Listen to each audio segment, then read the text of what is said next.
this is the paradoxical thing that I feel like MMOs need to rethink, the expansion design, right? The paradoxical thing about expansions nowadays is that instead of making the game bigger, it makes the game smaller. Yes, old MMORPGs were actually better. I think it slightly clips on stream. It's gonna be fine. So I wanted to watch this because I do think there is an element of truth here. As I always say, I don't think it's just MMORPGs. I don't think it's just games. I think it's us. So we'll see what the video has to say, and then I'll probably spend an hour talking about it.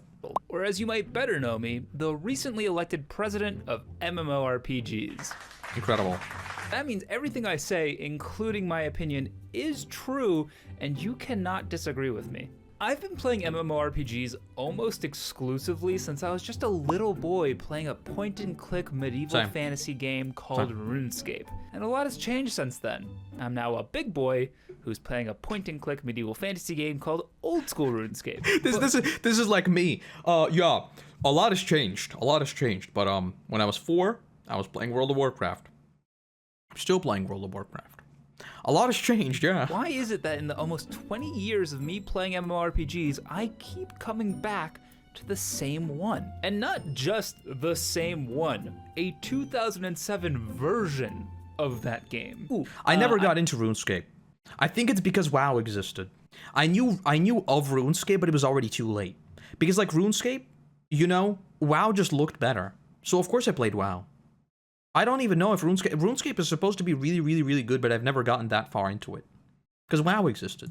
I know, it's nostalgia. That's a very good guess, and a very common guess, but no. And if you did guess that, you have no value as a person. Also, how did you get into my office? I live in your walls. Oh, yeah, that makes sense. But how can I, someone who's been playing RuneScape since 2004, actually say that nostalgia plays no part in my enjoyment of an old MMORPG? That's because I've done something that no man or woman has ever done in the history of human history. I played World of Warcraft Classic for 4 months straight. Big W. And it was awesome. I had never played World. This is why people say like, WoW Classic is just nostalgia. How does nostalgia last years?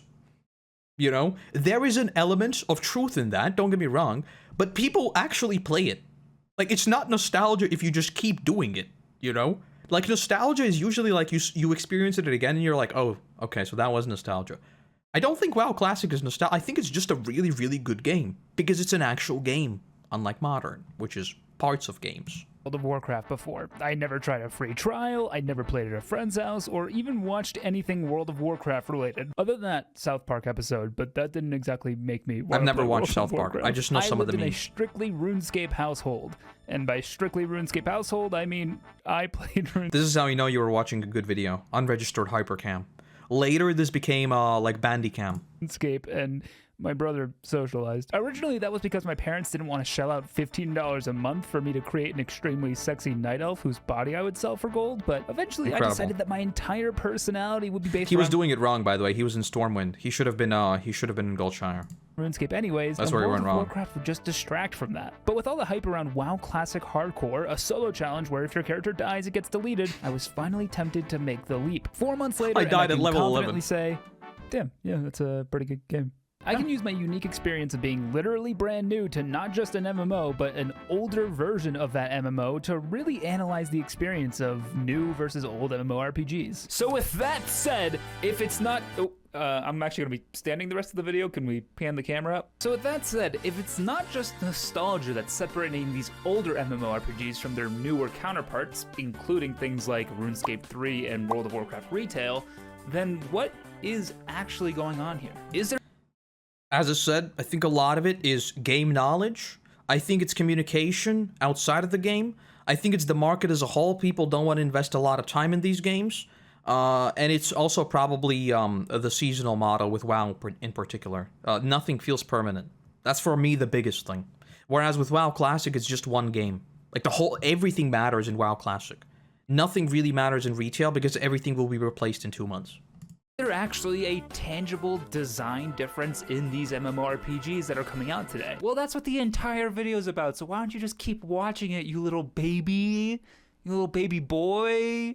or girl. I Hey, feel perfectly. let me look at your internet personally search attacked. history, and let me see that internet traffic too. Whoa, wait, who are you? I'm a malicious third party, and I want to look at everything you're doing. There's gonna be a sponsor read. I'm helpless and also defenseless. Let's see which against VPN this it is. very situation. What am I going to do?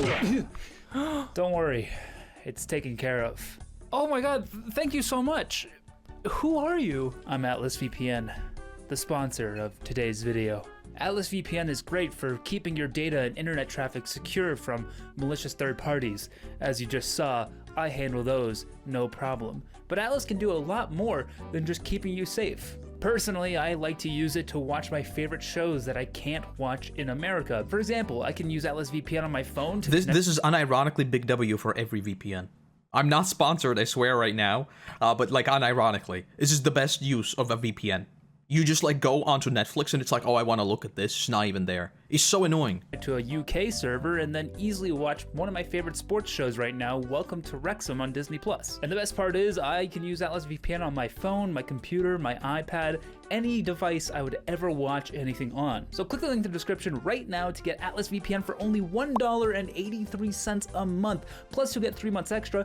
Plus there's a 30-day money-back guarantee if you're not completely satisfied with it. That's an 82% discount just by clicking the link in the description. That's a lot of value. but I bet you get 800% access to value. all this awesome stuff. It's probably super expensive. Did you not just hear what it's not expensive. It's a huge discount. Click the link in the description and you get the huge discount. You heard what I said, right? Anyway, I have more internet crimes to fight, so goodbye. Come with me Incredible. to my classroom. We're gonna Peak do a quick VFX. lesson. Hello, class. My name is. It's still idle. MMORPG, contrary to popular belief, is an acronym. It stands for Massively Multiplayer Online Role-Playing Game. The astute among you have noticed this little guy right here. Game. I'm gonna Yes. let you all in on a little secret about games. They're supposed to be fun. I mean, yeah, baseball is. Like this is something I've been thinking about a lot, right? I just realized how goofy that sounds. Games should be fun. Yeah, this is something I've been thinking about a lot. No, but like what I mean is about these like pre-existing conditions we have for certain games. You know, like when people were talking about Path of Exile and Diablo 4, I think this is particularly evident. Whenever people said anything about Diablo 4, it was like, well, that's not how it is in other ARPGs, or the complete opposite. Well, this is how it works in this ARPG, right? Whereas I think that is a kind of a reductive way of looking at things. I don't think games should be doing something because that's the norm, you know, if that makes sense. And with MMORPGs, I feel like there has always been a stigma that they are grindy and that like they take a lot of time. Whereas I don't think they need to do that, you know? And the same goes for things like quests. A lot of people say, you know, people don't read quest text. Well, then how about you put in like far fewer quests, but make the quests that are there actually super engaging and interesting, you know? And it's things like that that I feel like the next gen big games really need to challenge, are like those fundamental beliefs about the certain genre you're playing. So I think about this a lot, about games should be fun, you know? Maybe an MMORPG doesn't need to do all the MMORPG things. Think about that. A game, and that's not fun at all, but that's more of like the exception that proves the rule. So if I'm going to make the claim that older MMORPGs are better than newer ones, I need to prove that older MMORPGs are more fun. So what makes an MMORPG fun? MMORPG. For me, it's the big world, it's the continuous world, everything matters, it's a journey, there are a lot of people around. And you can work towards things in the long term. That, for me, is what an MMORPG is. Which is fundamentally why I don't like modern WoW. I still play it, but I don't like it. If there was something better, I'd play it instantly. RPGs are such a weird genre because a lot of the mechanics that exist in them, like the questing and the leveling experience, would be universally regarded as fucking terrible if they were put in a single-player game. But unlike single-player games, the fun part You're saying FF14? I still think FF14 has a lot of the same issues that WoW has. Like, in terms of replacing gear and everything like that, I don't think its progression curve is much different from WoW. And also, I do like how WoW plays better. I think WoW just plays better. It flows better than FF14. I've only gotten to like level 60 in FF14, so I don't know, but the game just feels more responsive. An MMO is the grind. The time investment allowing your character to very tangibly power up in a world that is full of other real people you can interact with is, for me at least, an unmatched feeling. Yeah, sure, getting a quest to kill 25 Oomfleet flops isn't a lot of fun, but what is fun is watching a bar or number go up until you gain a level, allowing you to gain a new ability. And with this new ability, going to kill 50 more Oomfleet flops. Slightly faster. You know, faster. Okay, but seriously, exactly. The slow progression of MMOs is part of what I love about them. Walking around the game world and seeing people who have put that this is something I think is a cultural problem. I think I watched like 2 clips from Josh Strife Hayes, and I spent like 30 minutes talking about it, but I do think this is us. I think this is a player problem. I think a lot of people are afraid of getting lost in the world, and I think a lot of people are afraid of being inefficient. I don't think if an MMO came out today, and it was sort of as revolutionary as WoW, I still don't think many people would really think of it as such because they would optimize fun out of the game themselves. I think they would look up a guide as soon as there is a guide. I think they would figure out the way, they just don't have to do this. I think they would figure out the fastest way to make sure they don't actually need to play the game. And I think that is a fundamental problem with how we approach games nowadays. Time in and it's unfortunate. Are way more powerful than I am, but knowing that I can hit that same power level is super engaging to me. And the progression in an MMO isn't just limited to gear, abilities, or level. Like in any game, you as the player will get better at it the more you play it. But with MMORPGs, you can get better by playing with other people. Like I think this is another thing, like you probably, all of you probably know someone who says they just don't like MMOs across the board. And I think there's an interesting conversation to be had around this, like progression in terms of you getting better, right? So skill-based progression and like purely stats-based progression. You know, I think this is one of those 2 big things. I've literally debated a friend about this for years, for hours, right? And we've had a lot of these conversations where he's sort of like skill-based games. I don't really care.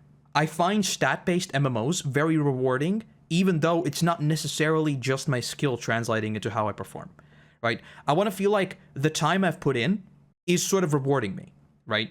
So my perfect fantasy is literally as simple as if you have better gear, you'll be able to defeat the other person. I like that. It's simple and it's kind of silly, but that's what I want the game to be. Maybe with like a lot of skill, you can close the gap, but I don't want it to be like a god enters the game and at level 1 beats max level players. I don't want it to be that. At least not with how games are currently. Like if we get into VR and stuff, I don't know, but we're not there yet. So, you know, let's not think about that. In World of Warcraft and having your team walk you through the mechanics of it all. There's also the added thrill of doing a dungeon with a group. If you can buy the gear, it's even better. Almost as if we're probably going to talk about that. Imagine a game, a small game like World of Warcraft where you pay a box price, you can pay for cosmetics, you can buy literal gold, you can buy level boost, you can buy everything in the game.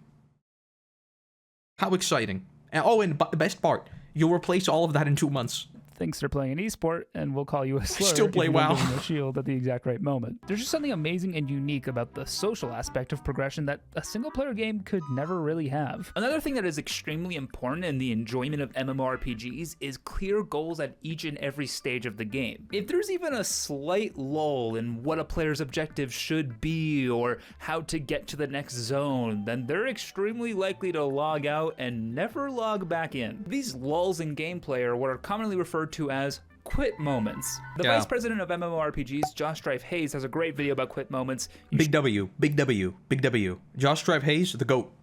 To go watch it, but don't leave this video where I him. No, I can't say that on YouTube. The thing about quit moments is that they don't just happen when there's nothing to do, they can also happen when there's way too much to do. This is something known as decision paralysis, and this is basically what people say. Is it too late to get into X game? Even though the answer will always be no, because the developers want to make sure that you can play the game. Whenever you ask a question, is it too late to get into a game, the answer will always be no. It's never too late to join the game. Which again goes back to what I think I said before with like FOMO and not wanting to waste time and not wanting to be efficient. Might have experienced it when you scroll through Netflix trying to find something to watch, but in the end, you and your partner just end up opening YouTube and watching. This stock clip is from Pexels. I've used it a lot. I like these clips. They're very good. Some random video that they really don't want to watch, but you're interested in, and you just kind of force them to watch it. And if you're one of those significant others who's been forced to watch this video about MMOs despite never even setting foot in one and not knowing what run escape is, hi. How's it going? Think of MMOs with extremely complex Incredible. crafting systems that devs spent hundreds of hours designing and developing to create a unique experience. It sounds like it should be pretty cool, right? But then that MMO walks up to you and is like, hey, nice log. Here's an extraordinarily deep crafting system showing all of the weapons and armors and supplies you can craft with that one log, despite the fact that you don't even know how to equip items yet. Like, I don't this know, is like- what I always say.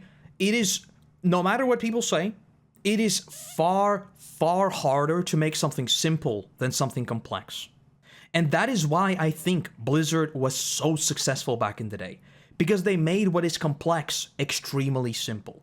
I keep saying this, originally World of Warcraft was the simple MMO. It was the simple MMO compared to everything else. They simplified everything. And it was great. The game was excellent because of it. It is so much easier to create something over-designed with bajillion things that no one cares about than it is to make something simple.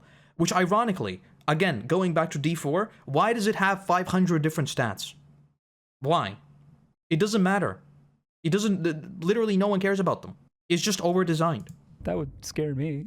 You have to ease me into your scary crafting system. When an MMORPG Gaming has for a nicely non-gamer? paced, well thought out I've seen a bit of progression, it. it can be one of the most amazing I know the experiences channel, to it's a play good through. channel. And it makes a large time investment that most of the genre requires feel fun and relatively easy. Okay, but this video isn't about how to make a fun MMO. It's about why older MMOs were just better. So what about new MMORPGs isn't working? Why can 99.99% of the new ones coming out not hold their player base for more than a month or two? And why are constantly I think like this, to address this, like 99% of people, 99% of games can't hold their player base. I think it is just people investing too much time into pre-existing games, right? So if something, now the situation is changing. A little bit, but it is changing, right? So now every game is not the WoW killer, because WoW is not doing particularly great. Now it is a WoW killer and an FF14 killer. You know, it's probably like a few other games that are near the top, but like broadly speaking, it's those two. You know, I do think there's that. People just don't want to give up literally tens of thousands of investment. You know, that's why I keep saying, if something truly better than WoW comes out, I will leave WoW and I will leave my tens of thousands of hours behind. Until then, though, I will keep playing WoW because it's the best thing. updated to old MMOs like RuneScape 3 and World of Warcraft Retail bleeding players. This can be pretty complicated, and we're gonna get into some deep economics here, so let me leave my presidential office and head over to my business office. Let's pop off. Incredible. Business. Business. I love money, and Same. Let's go capitalism. Thank you all for joining me for this very important business presentation. I know you have busy schedules, and I appreciate you making the time. Couldn't agree Momo? more. Let's just get right into it. Momo's Let's take a look sleeping. at this graph that I made using a Real numbers, don't look it up. Market saturation, demand. Oh! It's exactly what I said. imaginary numbers, but I think is Which, by the way, like, this is... I do think this is even steeper because we're talking about MMOs, a game genre that demands the most time investment. I don't think this is the case for, like, RPGs. Like, it is the case to some extent, but I don't think it hits it as fast, you know? I think MMOs are the fastest genre to hit, like, market saturation, which is why every single game between the years of, like, 2005 and 2015 just were completely destroyed by World of Warcraft. Because it was just so much far and away better than everything else that no other game could even, like, contest it, you know? Market saturation was, like, at, like, 99%, and it was just World of Warcraft. generally accurate. This blue line represents the Probably not demand for 99%. MMORPGs, But which you get the starts idea. off a little bit lower in the early Like, RuneScape was always popular. There were a bunch of these smaller games that were always popular, but, like, WoW was very big. 2000s, but peaks in 2007 with games like World of Warcraft, Wrath of the Lich King, Guild Wars, and RuneScape all dominating the market. Yes. This red line down here represents the simplified, market but yes. saturation, aka how many MMORPGs are out there to be played. When game companies started to catch wind of just how much money Blizzard was making from World of Warcraft, their literal capitalist bones started rattling in their wrinkly old skin, and with each vibration, a new MMORPG was released. And so the market saturation started going up at an extremely rapid pace. This coincided with a stagnant and then declining demand for MMORPGs. I love this gag, just how seriously this absolutely fake graph is being taken. I love it. Great question. How does that affect the quality of the MMORPGs that were coming out then? Every new game was competing to set itself apart from World of Warcraft. After all, since MMORPG... I don't think so. I think this is the problem. Let's see what he has to say later, but I think the problem was that most MMOs during this time were trying to be World of Warcraft. Like, if you look at, like, Rift is the biggest meme of this. If you play Rift, it is literally like, Mom, I want World of Warcraft, we have World of Warcraft at home. That is Rift. And I've played quite a bit of Rift. Not too much, but quite a bit. And it's literally World of Warcraft. RPGs are a huge commitment and time investment. You're going to need to do something special to tear players away from what they're already playing. So games started trying to get a little bit wacky and crazy with their systems. Systems are what all games are built on. They're the way that combat works, the skilling works, abilities, talents. If you were trying to pry people away from World of Warcraft, for example, and all you did was a little Control-C, Control-V action of everything World of Warcraft does... I just saw that. That was a Realm Reborn. Which, by the way, apparently a Realm Reborn is like the worst of Final Fantasy. I liked a Realm Reborn. I thought it was good. Maybe it's because I like anime, and a lot of the Final Fantasy story is just an anime. I don't know, I thought it was good. World of Warcraft does, it just wouldn't be able to convince enough people to switch. And making an MMO is expensive, so it almost definitely wouldn't make the investment worth it. That's even if you do everything a little bit better than World of Warcraft. So logically, what these MMOs need to do is a common strategy in the dating world: peacocking. Peacocking is when a male uses ostentatious clothing and behavior to attract a female and to stand out from other competing males. In this case, MMOs are the males and we are the females.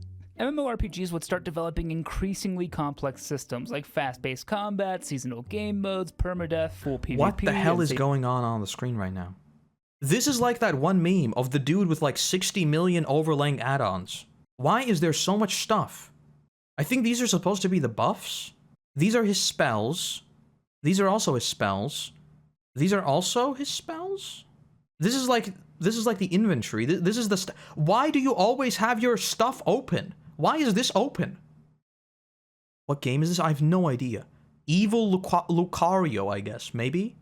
I don't know what this is. Or maybe this is the channel. I don't know what this is. Mainly deep crafting, tech trees, nothing that is inherently a bad idea. Oh, this is Terra. Terra was actually kind of fun, but it was a horrible game.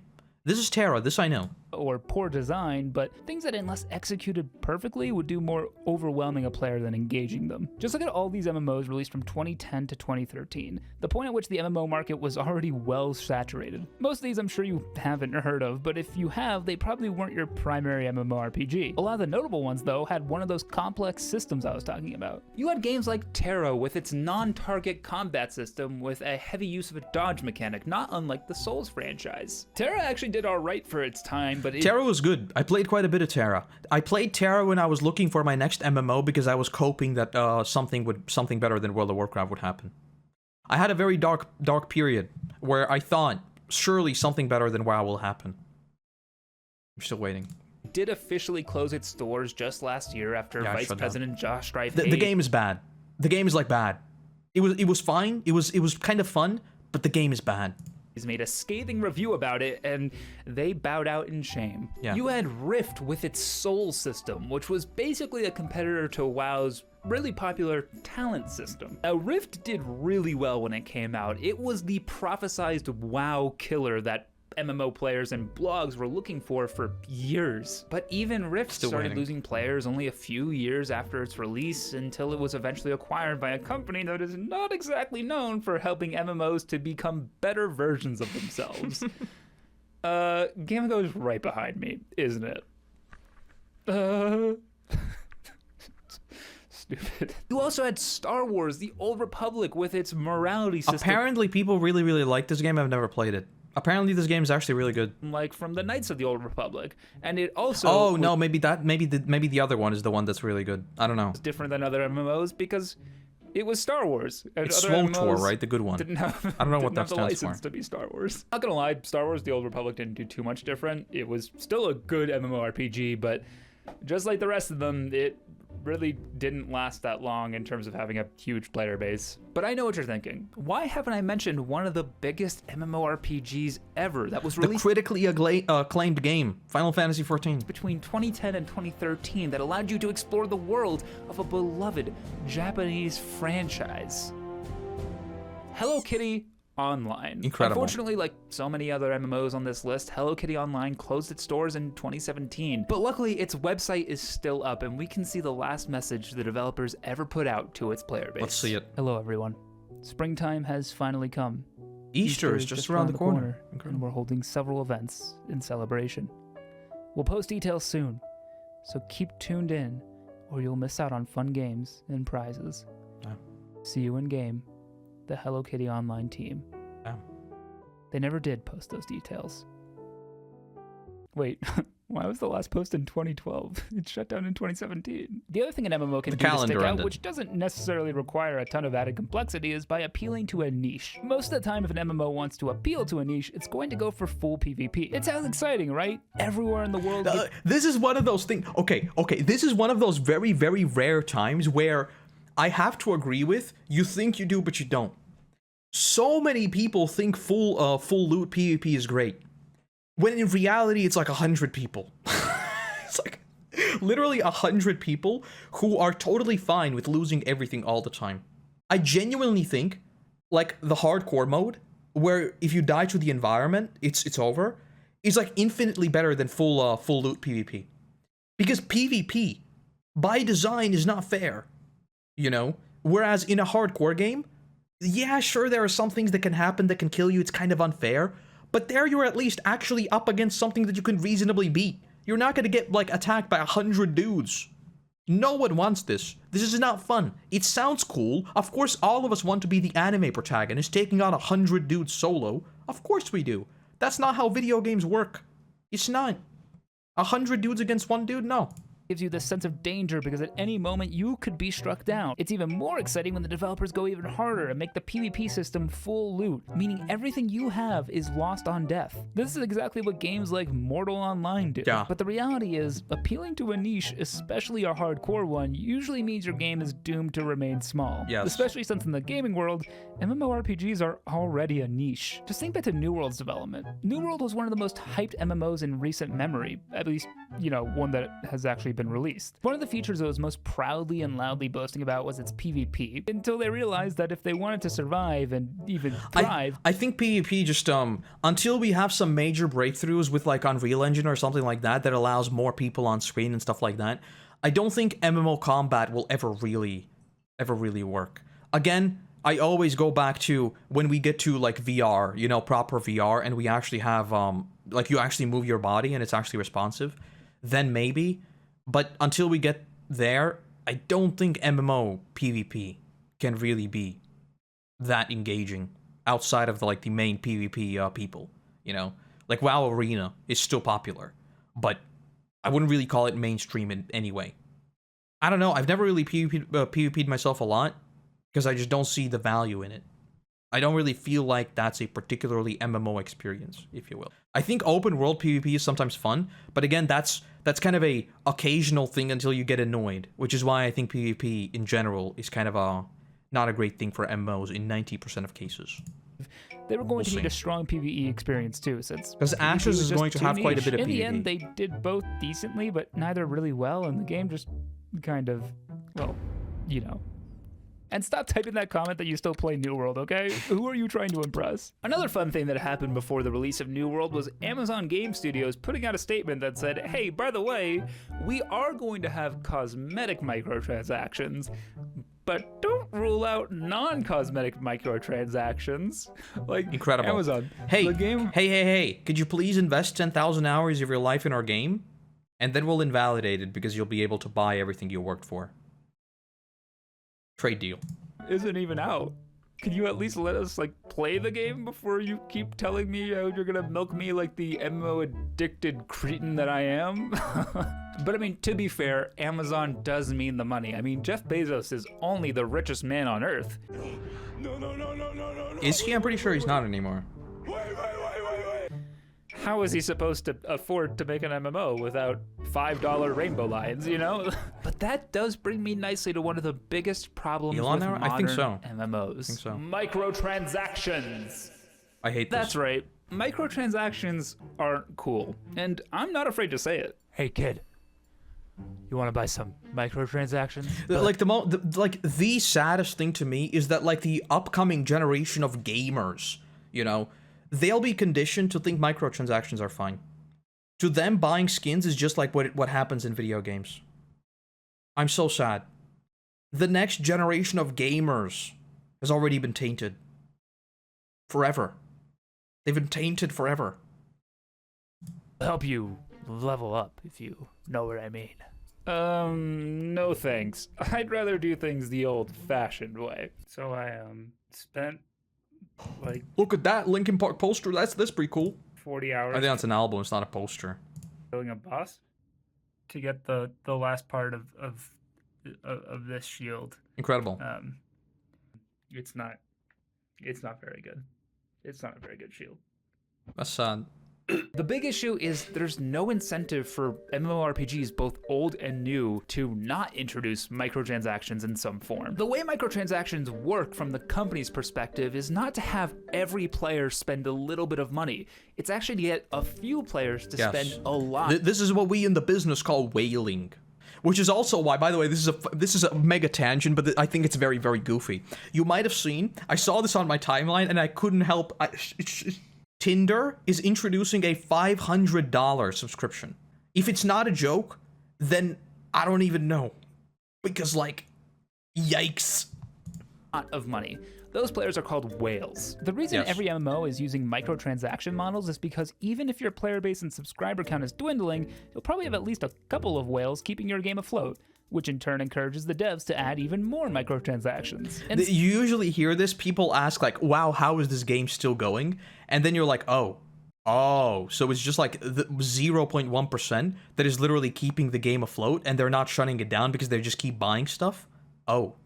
That's kind of yikes. Since, as I've mentioned a lot already, MMOs are extremely expensive to make, the companies funding development really just care about the bottom line and not the integrity of the game. But I'm just a little MMO player and YouTuber. Clearly I have no idea what an MMORPG needs or what the players want. I mean, I'm not some great game development company like Blizzard that is fully in touch with their community's desires. Have you ever thought about adding servers for previous expansions as they were then? No. Oh, no. And by the way, you don't want to do that. Oh, either. no. You think you do, but you don't. Listen, I know, but That is one of the most glorious clips of all time. I love that clip so much. It's almost as good as, is this an out-of-season April Fool's joke? Might actually be better. transactions have been complained about for over like a decade already, but it is important to understanding part of why new MMOs suffer. And it's not just the fact that people can boost how fast they gain experience or buy better gear. The cosmetics are almost as big of an issue to me. There are two big things I find really cool in MMORPGs. The first is what I care immersion into about. this massive game world that is quite literally bigger than just my character because it's populated by tons of other real people. The other is being able to see people's gear at a glance and understand, wow, they earned a really powerful Which, by the way, weapon. this is a side tangent. I also kind of think transmog in general is kind of a double-edged sword when it comes to this. Because people nowadays, they sometimes wear stuff that looks cool, but isn't, like, really cool, if that makes sense. I'm still all for transmog because I think it opens up a whole nother can of progression in the game of just, like, collecting stuff and switching outfits. But I do think that there is also a notable downside to transmog.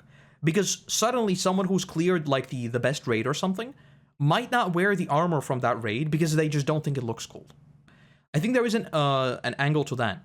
But yes, the fact that you can walk through a game, look at people, and you know for an absolute fact, you see something cool. This is the biggest thing. It's not even where it comes from. But I see this mount right here. I'm like, oh, I can go and get that. I don't even think for a second in my mind that they might have bought it. This might be a thing I can no longer get. My first thought is I can go and get that. To me, that is the prime MMO experience. You walk in town, see something cool, immediately open up a wiki and try to figure out what it is. Even if I'm brand new to the game, it tells me that I either grind it for the drop, beat a difficult quest, or spend time getting filthy rich. Cosmetic microtransactions totally ruin both of those things. Oh, And when wow. seeing someone in WoW The trading post, one of the greatest systems they've ever introduced that has now been tainted forever, as everybody expected. Wow. Incredible. retail riding this crazy winged horse mount at level 10 that you can get from the microtransactions. Yes. This is stupid. This is dumb. I hate this. I think this is, honestly, I think with retail, this is just a problem of bloat. I think there is too much stuff in the game, and stuff like this shouldn't be possible. You shouldn't be riding a mount like this while you look like this. Transaction shop, which is introduced to you by an in-game quest, by the way. It just kind of breaks my immersion and makes mounts earned from raids feel less cool. Yeah, but it's that's dumb. nothing compared to cosmetics that are just completely out of place, like RuneScape 3's headbutt mining, or RuneScape 3's wings, or RuneScape 3's baby panda, or RuneScape 3's Daruma. Honestly, like if you've established this vibe that your game is just a wacky collection of things, I think holding on to some sort of identity is even sillier, you know? Like if your game is wacky, just embrace the wackiness, it doesn't matter. But I'm talking about in general. If there are microtransactions and they stick out of the game, that is a double L. Why would you ever do that? I don't like that. I hate microtransactions across the board. I will happily pay a subscription because that is what I signed up for. I pay you money every month, you give me a good game in return without microtransactions. Where did this trust be broken? How did this happen? What the f that? I don't know. But what It's about goofy, WoW though. tokens and old school RuneScape's bonds? Those let you buy golds for money. Isn't that a microtransaction? Who the fuck are you? But yeah, to be clear, bonds and WoW tokens are microtransactions, They're not microtransactions, it's pay to win. It's literally pay to win.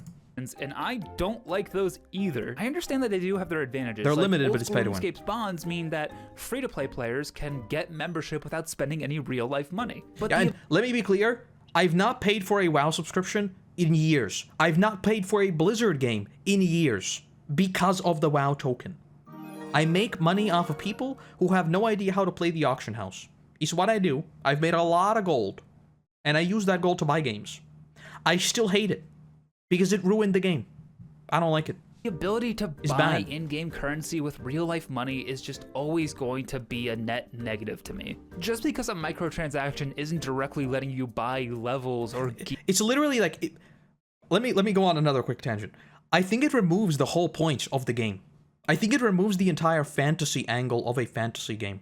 Because what feels more fantasy than you log onto a game that is supposed to be a fantasy world separate from your real world, right? You can immerse yourself in this world. It's great. And then you see something really, really, really, really cool. And then you realize, oh wait, the dude paid for it. Doesn't feel very fantasy now, does it? That kind of feels like the real world. You walk down the street, see a cool car, and you're like, oh, so you're rich. it's like, what's the point? Very fantasy. gear or giving you gross, ugly cosmetics doesn't mean it's good. It's still bad for the integrity of the game. Yes. These companies have somehow conditioned us into being like, Well, some microtransactions are okay. but the truth is, no microtransactions is I think in a completely free-to-play game, a la Counter-Strike, for example, I literally do not care about skins. They do not affect the game at all for me. Not at all. I think they're fine.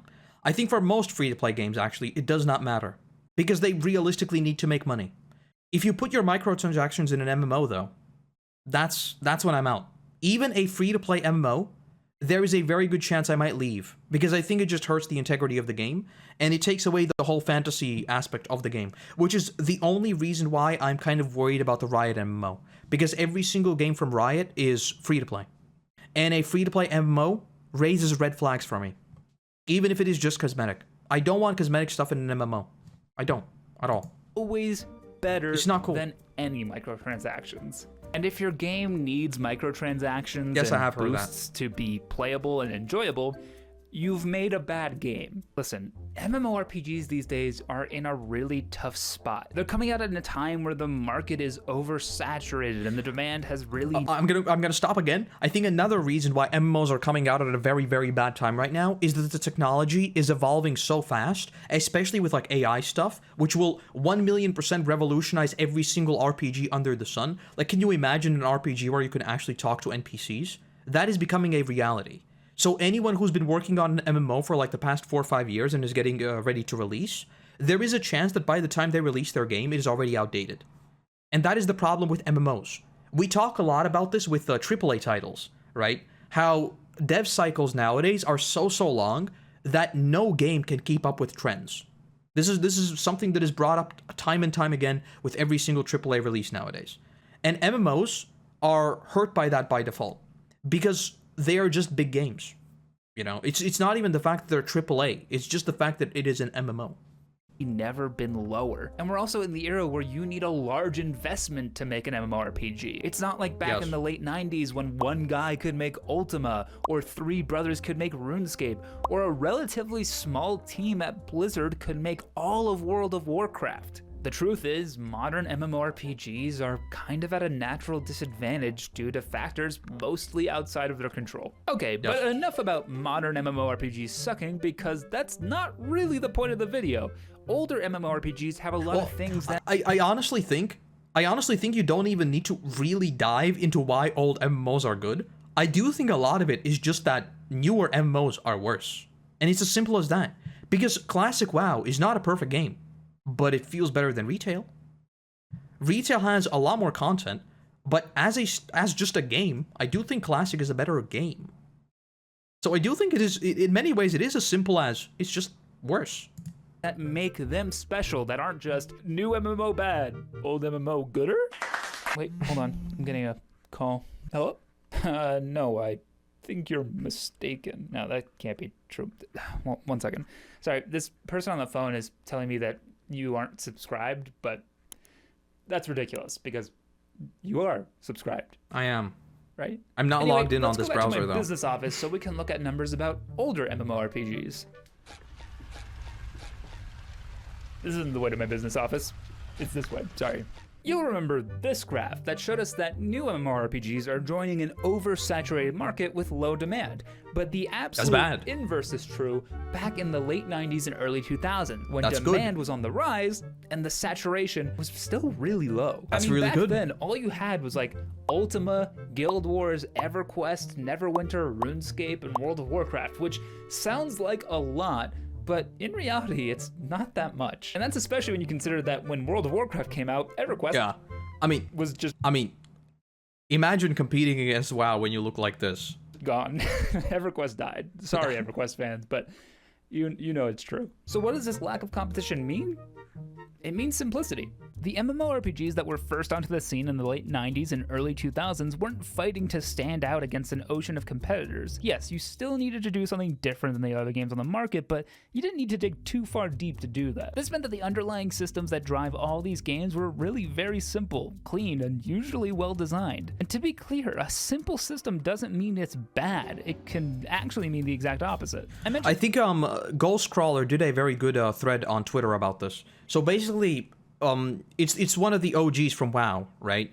So he worked on WoW for the longest time, then he went to Riot, and I think he was the team lead for the Riot MMO. And then he left the Riot MMO to start his own company and work on an MMO themselves, right? So they're just starting up the studio. It's basically very, very, very far off.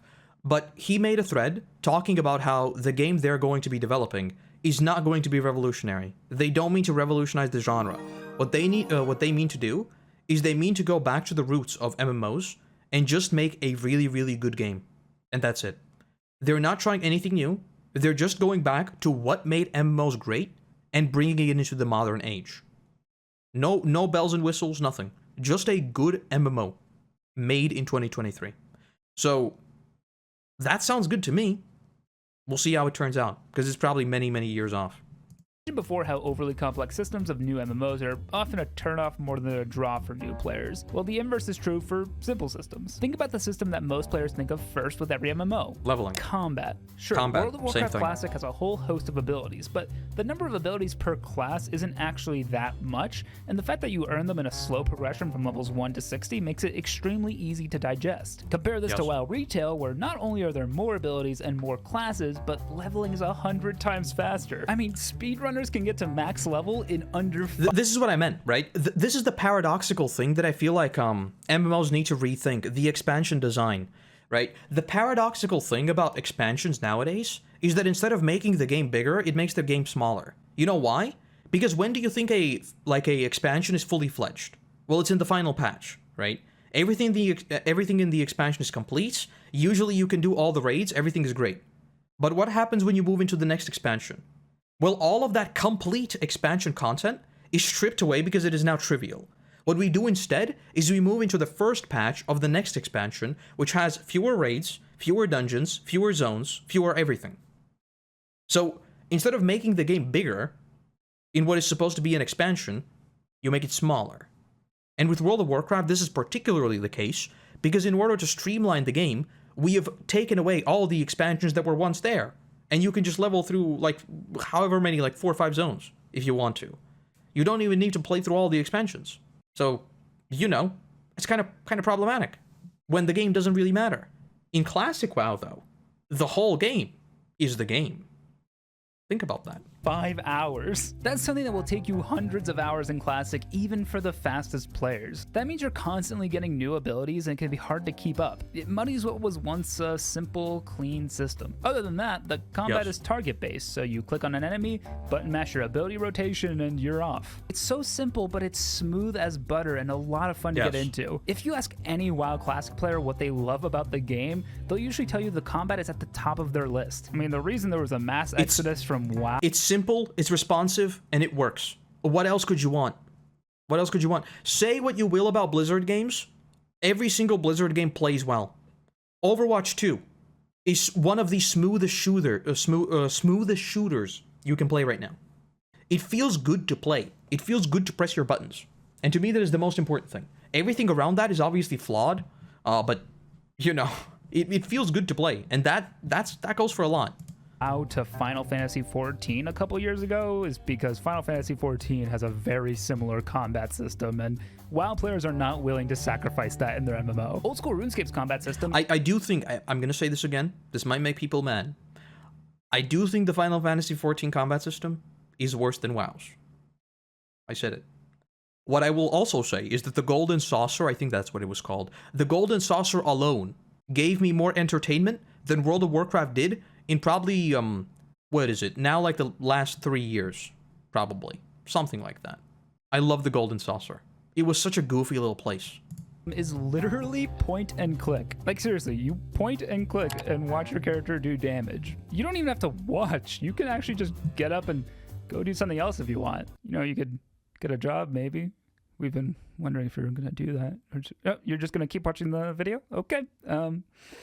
All right, and yet when Jagex decided to change RuneScape's combat forever in 2011 with the evolution of combat, the game started to bleed players, and that's because the game was well designed around the simplicity of the old combat system. Simple combat systems can still be deep, rich, rewarding experiences. Making an insane getaway with your abilities in WoW Classic Hardcore is one of my favorite experiences I've had in any MMO lately. Because it feels earned, right? It's the same thing with like Elden Ring combat. Elden Ring combat, in many ways, is very, very simple. It's very simple. There's not a lot to Elden Ring combat, but it's great. It's really, really good, and it feels good. It's simple, but it's also really good. And old school RuneScape is still using the exact same combat system from 2004, but has found ways to design content around it that makes it more engaging. They do this by forcing you to swap attack styles, or prayers, or gear at the right time. They haven't had to change anything about how combat at its core works to do any of that, so the system is still completely approachable for anyone. This simplicity on the... Yeah, and I think this is also like a matter of how it grows, right? Because I suspect what he's showing right here, again, I'm not super into RuneScape, but I assume this is something you only acquire as you slowly level up, right? So this isn't something like, introducing Combat 2.0. Every single new player will now play with this new combat style. No, I think this is something you gain over time, right? So this doesn't affect a new player at all. This is something you grow into, which I think is exactly how games should work. The further you level up, the more stuff you should unlock. You know, it's kind of surprise Pikachu face. Around it that makes it more engaging. They do this by forcing you to swap attack styles, or prayers, or gear at the right time. They haven't had to change anything about how combat at its core works to do any of that, so the system is still completely approachable for anyone. This simplicity on the surface is what attracts so many new players to these games. And after investing a ton of time into learning these mechanics like combat, they get to take advantage of their earned knowledge and do more with the combat system than just using a... It feels very, very rewarding. Exactly. This is is what I mean with Elden Ring. Again, these games are still stat-based, so of course, it's not going to be like you're going to be walking around like a god, but I do still think that, like, there is an element to skill, obviously, in everything you do, right? And I do think it's that simplicity that really brings out your skill, if that makes sense. Stronger ability. What goes hand in hand with the simplicity of the combat system is the beauty of the gear progression in these old MMOs. I mean, RuneScape's gear progression is iconic at this point. This is unfortunately, I think, just scope creep. This will happen with most MMOs. It's the same thing with WoW, right? When the game started, you looked like a nobody and you slowly grew into a legend. What do you do for the expansion? Do you become a Legend 2.0? Well, what do you do with the next expansion? Legend 3.0? Okay, what do you do with the next expansion? Like, I think it's just like, you reach a certain point where it does become about fashion, you know? Like, you can just pick and choose what looks the coolest. I remember finally getting to equip our first rune plate body at level 40 defense after completing Dragon Slayer, or when we finally got a pair of dragon plate legs that looked so cool back in the day. And there was no dopamine rush on the same level as getting your first tier 70 armor when you got a Barrows drop for Yeah, the like, first time. look at this. Like, you get this. This keeps going. I don't know how far. I think it goes to, like, level 100. But, like, you get this. How much further can you grow? Like, what next? You're gonna add spikes on the shoulders, maybe? You're gonna add a cooler helmet? But, like, I do think there's a finite growth, really, there. The equipment tiers in RuneScape were laid out extremely clearly, and any player, old or new, could figure it out really quickly. And because the inventory items and the equipment models matched 1-to-1, it was really easy for any player to know what another player was wearing at a glance. This meant there was a lot of intrinsic motivation just walking around Like, you see this guy, you know he's a big deal. You know he's a big deal. Look at him. the world or standing at a bank. He's even got a big beard. And seeing a player He's a wearing a fire dragon wizard. chain body. You would see that and be like, damn, that guy's rich. Yeah. Or he's really good at the game. Yeah. Or he real world traded. That's also possible. He could have done that. Even though World of Warcraft Classic doesn't have the tiers laid out so plainly, it still does a lot to make the gear progression simple and really motivating. First of all, item rarity. Item rarity isn't and wasn't a new system by any means, but it's a nice and easy way for players at a glance to understand if they just got... I think WoW and Diablo were really the first two games that brought in the green, blue, purple system.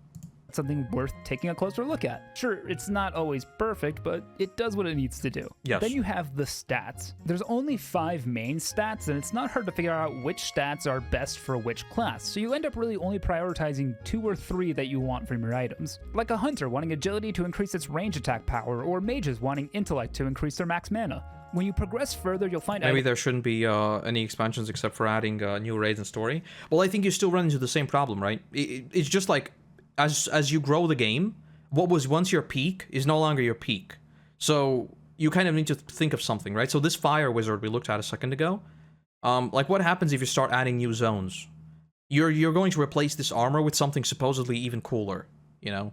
I do think some of that is just scope creep. Like the game grows eventually. So I do think that is a problem that's unavoidable. But I 1,000,000% don't think that we saw this clip. Like he was riding the Diablo 3 mount. I forget what it's actually called. I think it's like Tyrael Charge or something like that. You shouldn't be doing that at level 10. items that have That's more dumb. than just basic stats, like items with straight attack power, spell power, or effects that can happen on hit. Since these sorts of enchantments come later, a player won't be overwhelmed by them right off the bat. This keeps the progression simple, and it... I like these things a lot. The only thing I don't like about these things is sometimes when they're super generic like this, it's kind of is like less is more, you know? But I feel like sometimes these stats are kind of unintuitive. This is something I thought about a lot while playing Halls of Torment, for example. Because a lot of the stats in Halls of Torment are very simple. They're very simple, and that's why I love the game. By the way, I 100%ed Halls of Torment. Top tier experience. I got all the 243 achievements, I believe. Anyway, some of them are so generic that I'm not sure what they apply to and what they don't apply to, right? So, for example, I was doing the achievement where you can't take any defense whatsoever, right? This is like a not the best example, but it's an example. So I was doing the achievement, and I think it was like survive 28 minutes or something like that. And I did that, and the achievement didn't pop up. And I was like, what the hell? Turns out there is a shrine that also does that. It also adds like a defense stat. But you can take block strength, which is a little bit different. And you can take regen, and you can take max health. All of these are technically defense abilities, but they're not really, because it's only talking about the specific defense ability.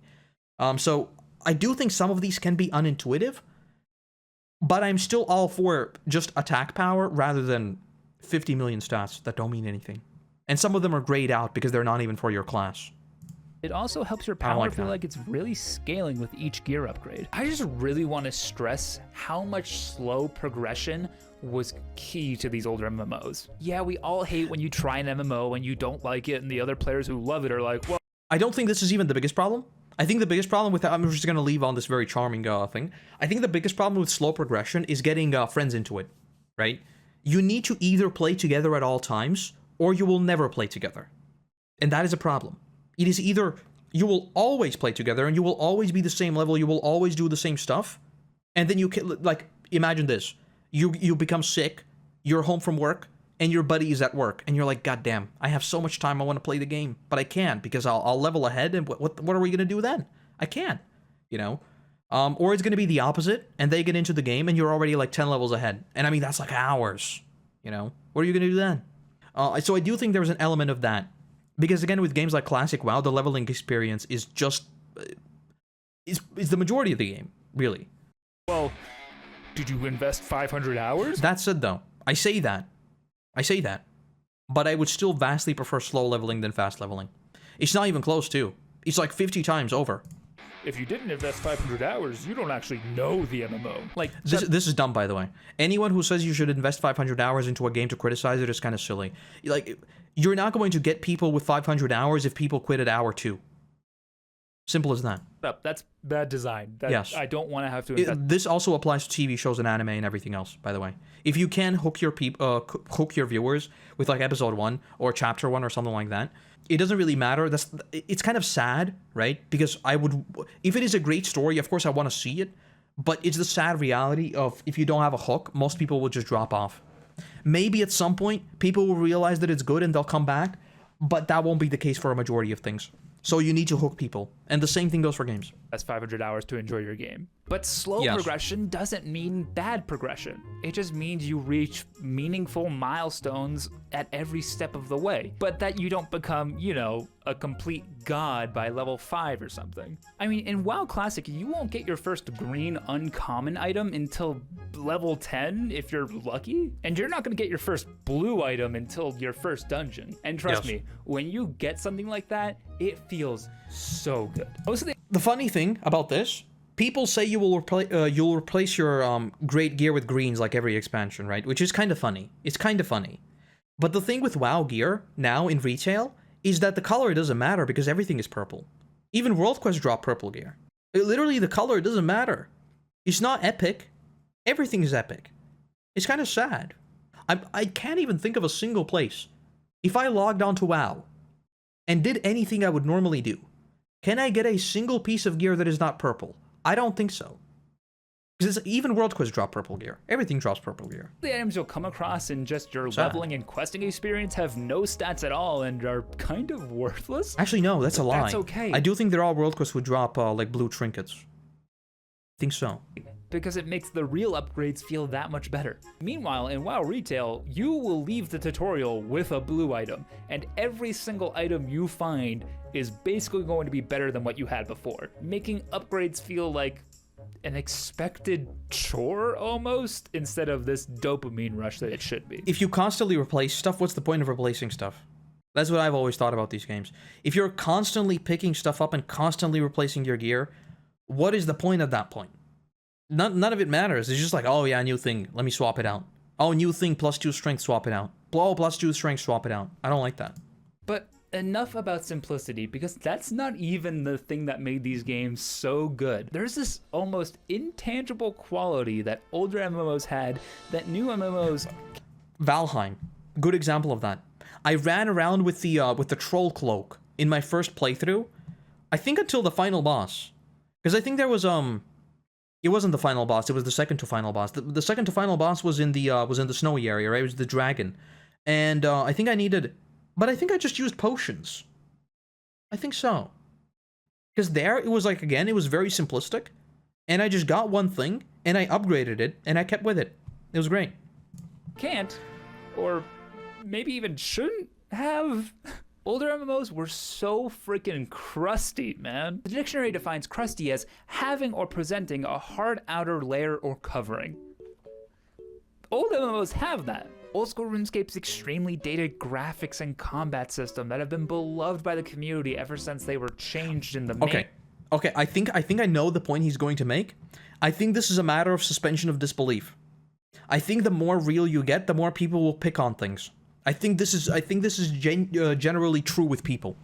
The more to realism you get, the more people will pick out things that don't actually even matter because they just notice them more. When you look at this and something is slightly off, you're just like, of course it's off. Of course it's off. What do you mean? What do you mean it's not perfect? It's not meant to be perfect. When someone does photorealistic graphics and your character moves even slightly weird, you bet every single reviewer is going to at least offhandedly mention that the animations are sort of janky. Every single one. I think that's the point he's making. And I do think it's true to an extent, but I also don't think it's a thing that is holding back games. Because the thing with WoW is that it killed many MMOs because it looked better. So, I do think that there is a game in the future that just looks better than all the other MMOs, and a lot of people play that. Not because it's a better MMO inherently, but because it might just look very, very good. Is it gonna, like, hold them? Probably not. You know, you're not gonna get players with just looks alone. But it's a very, very good hook. In RuneScape back in the 2010s. World of Warcraft Classic and Guild Wars' weirdly smooth mountain ranges. You know what I mean? Look at these. That's not what mountains look like. WoW is stylized, and that's why it's great. WoW is a timeless game. I love it. But it has this charm to it. The fact that in World of Warcraft to go from one dock to another, you have to literally take a boat. And if you... New World has the best MMO graphics you can see, but the game still sucks. New World probably does have the best graphics, yeah. I was thinking for a second Black Desert maybe, but I don't think so. Black Desert feels like it's... I don't know, I have to look at them side by side. Because Black Desert also looks really, really good. Maybe it is New World, though. You miss that boat, you have to wait for it to do a round trip, and then you have to get on it, and then you have to wait some more, and you just kind of like dance with the people who are also on the boat. It's a wonderful experience. I love this. Or with old school RuneScape. This is what I mean by good friction. This is good friction in games. Just a silly little goofy thing. You're not going to do it a lot, so it's not like bothersome, but it sometimes happens. It's good. And you just kind of like dance with the people who are also on the boat. It's a wonderful experience. I love this. This is great. With old school RuneScape, where you have to walk literally everywhere until you get enough mage levels to get some actually useful teleports. Sure, these are things that maybe aren't objectively good game design, but they're things that add this level of charm to the... Yes, thank you so much. Yes, this is exactly what I mean. I don't want my games to be convenient to the point that it's no longer a fantasy world. I don't want a theme park. When I play an MMO, I want to venture out into the depths of the world.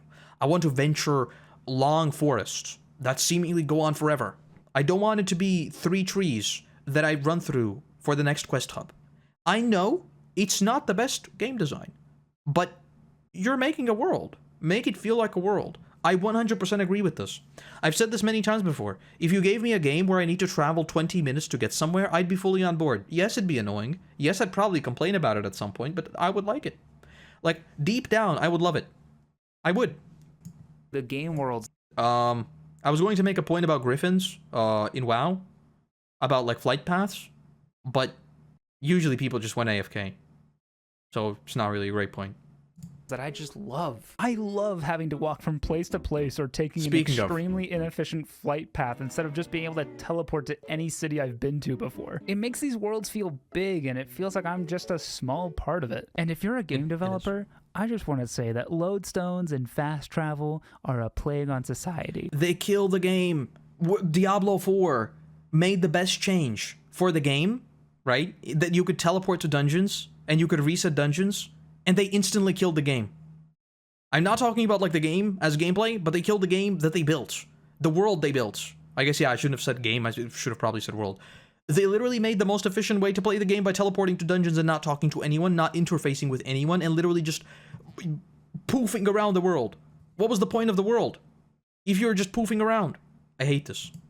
If your world... I think something like a Hearthstone is good because it's sort of, I think there is a game, not a game, but I think there is a thing with like these large worlds where some people, and I'm talking sort of about myself because I experienced this a lot, but I've learned that I'm not the only one, right? So there are people who are afraid of getting lost, and they're afraid of really going out there because they feel like they won't be able to get back to where they were. So I do think that there is value in something like the Hearthstone, but just the Hearthstone, nothing more. You can set it to one place, and you can return to that place however many times you want. But it's only once, and it will have a cooldown, but it allows you to feel safe in going out and exploring. Because even if you wander into a level 80 area where you're constantly being camped, you're constantly being killed, it's not great. You can still return. So I do think there is value in that, but in fast travel in general, I do not want. I do not want.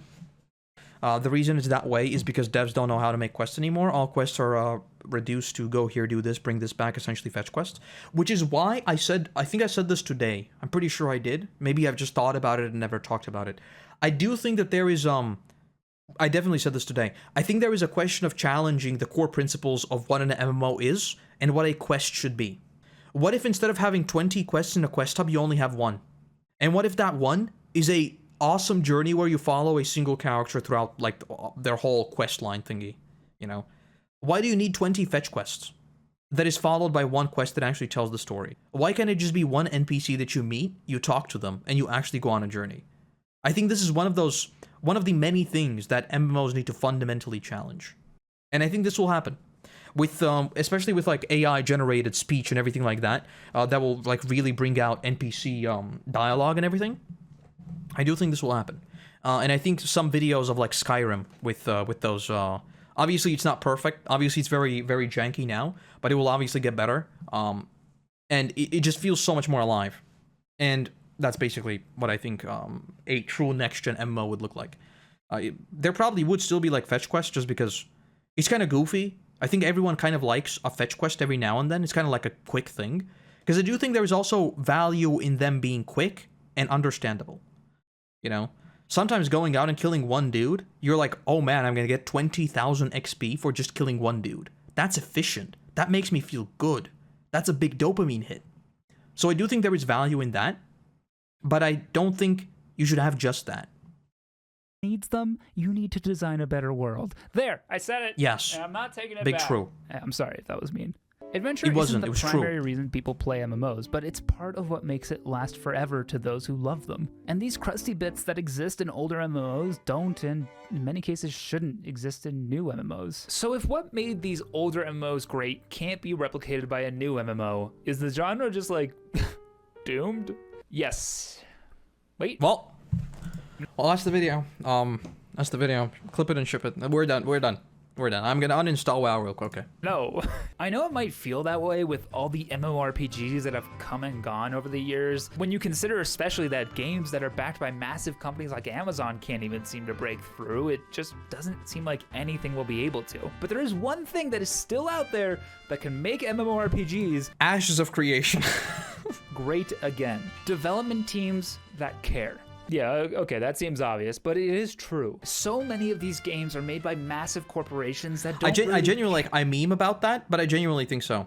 I think if, Ashes of Creation does have the chance to be like Larian, basically. Because it's a private company. They have no deadlines to meet. The only thing they care about is keeping their project afloat, basically. Of course they need money. Of course they do. They're a business, after all. But they are largely developing a game because they want to develop a game, not because they want to rake in record profits for their shareholders. And I do think that that is a very, very important thing for a modern-day MMORPG, because you can take risks that you wouldn't be able to do when responding to shareholders. I do think there is a truth in that. Care if they make a good game, they just care if they can make a big profit. And even if the individual developers at these corporations care, they're going to get overruled by the higher-ups. Yes. But there are still development teams and studios That's the great thing about money in business. You know what the great thing about money in business is? Is that everyone has an equal vote. But there are some people who have more votes. Because votes are literally directly translated into money. It's kind of cool like that. out there that really prioritize bringing a new and exciting MMO experiences to the players. I think one of the best examples of a recent MMO doing well is a game called Albion Online. I'll be honest, I've heard good Albion things isn't about exactly Albion, but I'm my not cup sure. of tea, but I absolutely respect and appreciate it for what it is. I don't really like this style of game either. I want to be behind my character in the third person. I just want a classic, like, above head, just I see my character running through the world. I still think that there is potentially at some point something we might see with like a first-person MMO at some point down the line, sort of like Elder Scrolls Online is doing.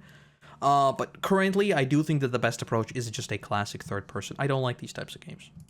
Albion was released in Not a fan. 2017 by an, at the time, small but dedicated development team at a company called Sandbox Interactive. It's got a deep, complex crafting system, nearly full world PvP, and some other stuff that I claimed can make an MMO unapproachable. But the way this development team, which is only around 80 people now, approached the design of these systems shows that they were out to make something special, and for hundreds of thousands of people who play Albion daily, it's exactly that. Take the world PvP, for example. Instead of just saying, you can be killed in this zone, but you're safe in this one with a black... This kind of, like, purely from an outsider looking in, this kind of does look like RuneScape brought into the modern world. Is what it kind of looks like to me. and white system, not unlike WoW's PvP, Albion uses a color system. In blue zones, you're completely safe. In yellow zones, you can be attacked and you can attack PvP flagged players. But if you lose in a fight, you don't die. Instead, you'll be knocked down and you'll lose some equipment durability. But red zones are where things get interesting. Like in yellow zones, only PvP flagged players are participating in PvP. But you can die and you will lose all of your stuff. I think this is a good middle ground, right? So if you have these large conflicts, you can basically pick how serious you want to be. I kind of like that.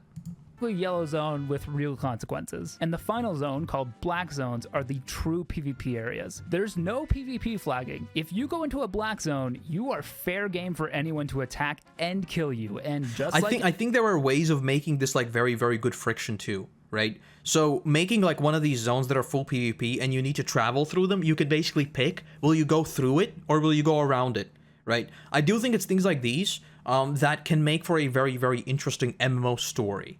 You know, it might seem annoying. They're like, oh my god, I need to take a detour because maybe someone will hunt me down in the dangerous zone.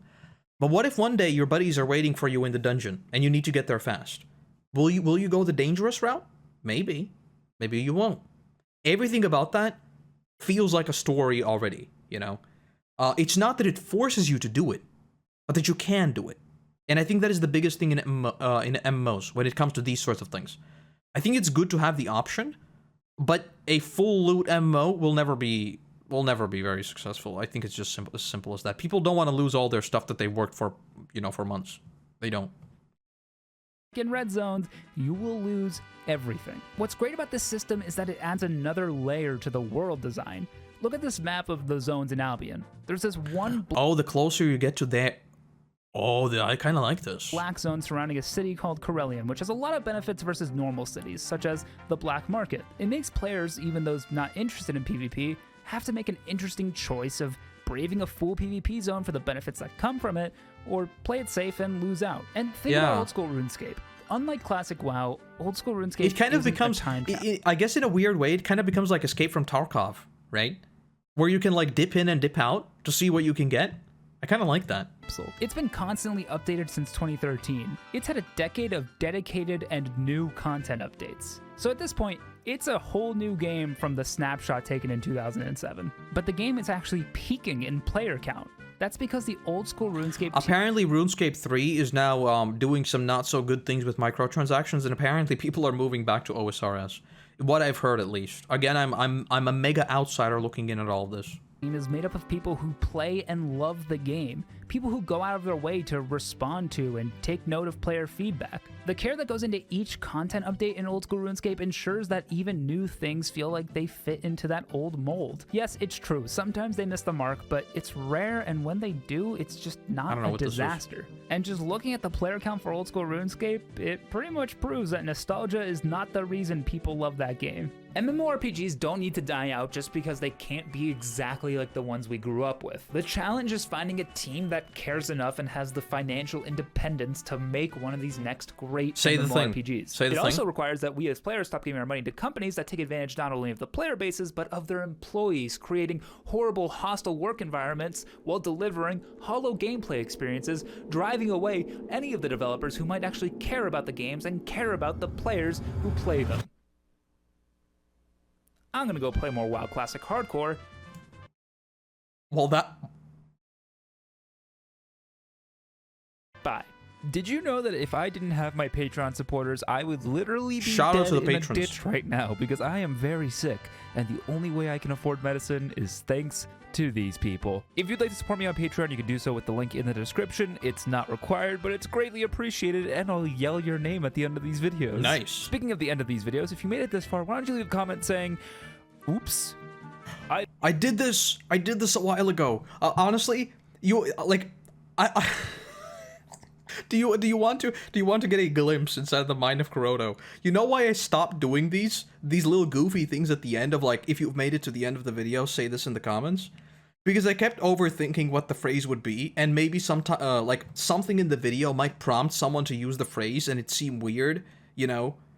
I genuinely just thought about coming up with a random phrase and a random word so much that I just became tired of it and I stopped doing it. I'm not joking. I don't know if that says a lot about me. I think it kind of does. But that's what happened. I didn't mean to watch this. That way everyone will know that you are mentally ill. I want to give a huge shout out to the members of my tier. I can't do that. My throat hurts so bad. Those people are John Have you watched Sexum, Naruto? No. Kuna Pazzi, Hooli, Suede Oxford, Joshi, A Hobo with a Spork, and Paradox. Thank you all so much. A big shout out as well to my executive milk producers. Those are Wait Nevermind, Fantastic Penguin, Azillin, Loon Master, Charlie, Siesta, Adam, Samurai Sussy, ooh, Mia IRL. Siesta, Adam, Samurai Sussy, ooh, Mia Incredible. IRL, Jepperite, K4S Silver, Omega Onion, Josh, Live Fast Sail Slow, Jamie Wright, and Light. And last but not least, these are all of my milk producers that are wonderful people, except for Incredible. this one whose name I just highlighted. They actually think that maybe we were a little too hard on Donald Trump. Again, if you'd like to support me on Patreon for as little as $3 a month, you can do so with the link in the description. I love you all, and thank you for watching. That was kind of random. All right, let me link this in chat. It was a very, very good video. Give it a like. He's a relatively small channel, 31,000 subscribers. Drop him a sub. Drop him a like. It was a very, very good video. I like this. I think he brought up a lot of good points. I don't think there was really anything big I disagree with in the video. I think for the most part, I just rambled on about the things he mentioned. Yeah, it's sad. It's sad. I don't think, like, MMOs are dead. But I do think old MMOs were better just because they weren't tainted by a lot of the things that happen in modern games.